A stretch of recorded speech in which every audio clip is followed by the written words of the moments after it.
in September 1939, Hitler invaded Poland, and I invaded the model school. Well, I was born on the 12th of November 1934 at number 2 Castle Place. I was the youngest one of 6. My father was a veteran of the First World War. He joined up when he was 15 by telling them he was 17, and they sent him to Gallipoli. And I mean, I had an uncle who was there, who went there, and he was killed practically when he got there. And yet, when they evacuated from Gallipoli, my father was still there. And he went, of course, to Greece. And from Greece, he was then fighting in Bulgaria. And then he caught fever. And he was in a military hospital, and he must have blurted out his age. They must have asked him his age, and he said, anyway, I've still got his documents in there, and it's got discharged due to misstatement of age. They sent him to Palestine because that was the only nearest place he could get a troop ship back to England. So he came back to England, and they discharged him in England and sent him back over here. And 3 months later, he went back up to Belfast and joined the Royal Irish Constabulary, still underage, and they sent him to France, to the Battle of Arras. And he was there, and he was discharged from there when he was buried alive from a mine, and he got shrapnel all down his back, so they discharged him. And I can remember him now when he was stripped to the waist. I can remember these red marks down his back. And then as soon as the war started here, they made him the air raid warden for Wellington because of his experience. And in one of those big houses along Wellington, they all had cellars. And in one of them, the cellar was the headquarters for them. And I used to go in there sometimes, because sometimes I used to take him some sandwiches in that one. And I'd go around there and go in there. But I always remember going in there, and him and the assistants, they'd be sitting around there.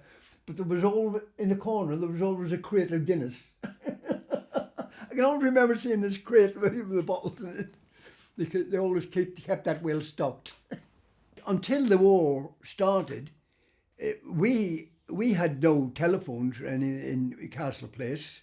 And the only electricity was in the ground floor because you were limited by the only number of generators they had. So we all had paraffin lamps for upstairs, and he immediately went and got a radio. That was the first radio. We didn't have a radio even in the house, but he got it right for the start of the war so that he could follow the news. Hear that on all the time. Unless he was at work, and then my mother could put the music on. An old pie radio it was, with valves and all in it. One day at school, they came and gave us all these little cardboard boxes, and they all had a gas mask in them, and we were told how to put it on, how to put this gas mask on, and once a week. The teacher would get you to put your gas mask on, and we thought that was funny because when you started talking, it sounded funny, sounded like Donald Duck or something. But anyway, in later years, I thought that when you got home from school, every day at school, you had to have your school bag and your gas mask. When you got home from school, you dumped your school bag and your gas mask and went out to play. So hopefully that if there was a gas attack, it would only be during school hours. I hadn't been out in the evenings much, so I didn't really have any sense the fact that there was no longer any street lights, so that didn't mean anything to me. And there was blackout curtains everywhere. And when the bad weather came, as normal, as soon as you came home from school, you went out to play in the dark. A little later on, it probably was during 1940, they built an air raid shelter at the model school, just one. I mean, I don't know how many people you get in an air raid shelter, but you can't get the school in there. And again, once every week or so, we all trooped down and sat in the air raid shelter for 20 minutes and then went back. We knew that the RAF were on the Lough.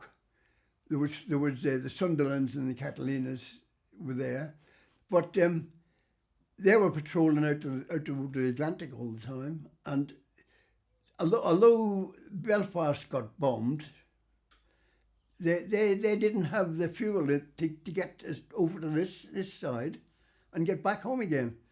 So there was never any bombing in this area, not at all, or any gas attacks or anything.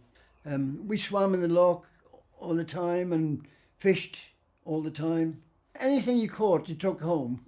Perch and all, and thing. And my mother would scale them and fry them. On our way to school, if we walked on the Lough shore over to the model school that way, we would throw an eel line out with some worms on it and put it in a peg on the ground. And when we came home from school, we'd pull it in and there'd be a couple of eels on it. Yeah, we'd take them home and my father would skin them. He used to hang them on. We had a long backyard and the clothesline went all the way around it. And I always remember he used to hang them up on the clothesline and then, when the weather was good, we were on the Lough all the time.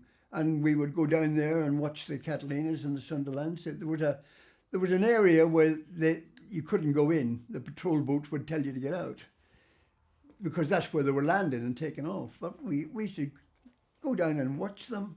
Yes, they were from Castle Archdale, and also there was another base at Killedees, which was the training base.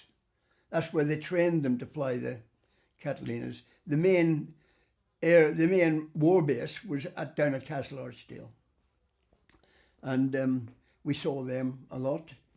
That's a Catalina that they towed up to the West Bridge. I paid 6pence to go on that. They allowed you to come on. They couldn't get it past the West Bridge. The other bridge wasn't there then, but you couldn't get past the West Bridge. So it was moored there, as it says, at McNulty's. And they charged us 6pence you can go in one end and out the other on a Catalina. They towed it up there just to make some money for the war effort. In the school, I remember, in the corridors, there was a huge bomb, but it was a bomb case actually. And it was written on it, ready for Mr. Hitler. And there was a slot and you put your money in there. Collected 6pences usually. And they collected, and that's what they used to do. And there was things like on the diamond, you took all your books and that up there, and then they sold them off again, like a charity shop does now. But it all went for the war effort. Coupons for everything. Coupons for sweets. Although my mother used to keep most of the sweets coupons. But so yeah, it was all coupons and ration. But my father's garden, it was so big. He was feeding half of Wellington on vegetables. They'd come up and they'd buy lettuce and scallions and for 2pence or 3pence. Loads of chickens and hens, and that was right at the back end, and the hen house was overlooking the police sports field. So we all used to sit on the roof like grandstand and watch everything that's going on down there. And also we were never short of the odd hen or chicken, I was about sort of 8 or 9 years old, and he was showing me how to kill a chicken. They were big chickens to me.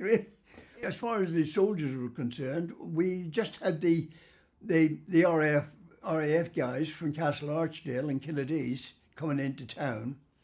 They came in little groups, and we got to know some of them. But then, I think it was 1941 or early 42, we had the American invasion. They arrived in their hundreds and hundreds. Wow. And immediately started putting up camps. And we, in the model school, next to the playground was what they called Celtic Park. But the Americans came and they put rows of Nissen huts down there. They took it over. So we were confined then to our playground. And I don't know why the Americans, I think they thought that they had stolen our football field. But they decided to reciprocate, and they sent a guy over to give us some equipment. And guess what they taught us? Baseball. Baseball. And we had to learn baseball, which we thought was a bit like rounders, but with different rules. But we couldn't do anything else. We started playing, and we played baseball for quite a while. Wow. We used to make ourselves well known to them, because what they did have was American comics. Superman and Batman, and we only dandies and beanos and nothing, you know. But these were marvellous. No matter what they say about the Americans being well fed and that, you know, this was wartime. So we could buy sort of half a dozen Paris buns each. We'd take them up to the MacArthur Hall and exchange them for comics. and they really went for it, you know, and they would pass the comics around. There was another camp then up beyond the model school, up on the way up to the golf course in the woods. We should go up there as well with our Paris buns. And we ended up there in the dark, and we could go in. They had armed sentries, and we would go down and go through the hedge and go up and bang on the door. go. You wouldn't let kids go out and do that now. And we'd go in and come out with our comics. And then, you know, all of a sudden, come 1944, boom, they were gone. Just as the war ended, both Basil and Stanley, they both went in the Merchant Navy. So they were in the Merchant Navy then, and they were what their main job was in the Merchant Navy, because the war had just ended. They were taking barge loads of ammunition out into the Atlantic and dumping it. They dumped the shells. One of the boats blew up at Cairnryan because the war was over, and they wouldn't stockpile it. That's what it was like in those days. The war to end all wars, you know.